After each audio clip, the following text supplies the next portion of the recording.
Hey Gorgia, it's Miss Lucy. Chusig mé mo thurstanga leis an Gaeilge nóir bhí mé ceir bliana díis.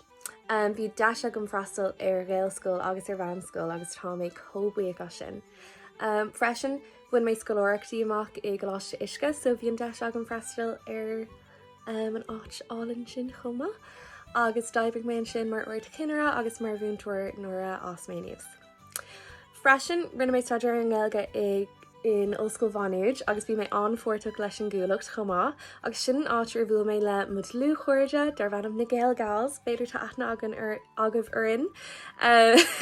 Tá putcréile agan le a chéile agus bí míad ag leirt Gaeilge le a chéile an tamalaigh, so is íbhalm sin.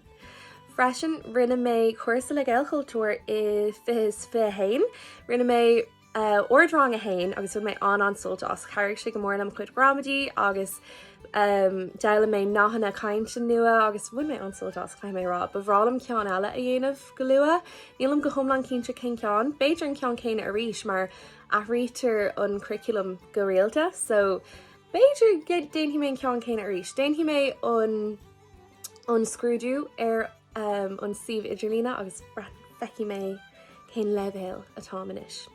Is íbhalm an Gaeilge dar nóí agus is íbhalm géisteach lei I budcréaltaí ar nós Gaelgáils dar nóí na seansálathe beor aigen, cóscóir Gaeilge inis trile agus ag brathnú ar chlorfáisnéisi is iad na cínas fearlam ná na cín ar an seinintúir ar tiidir cethir bíonn siad ar aus bhfuil go mór brathnú arthú.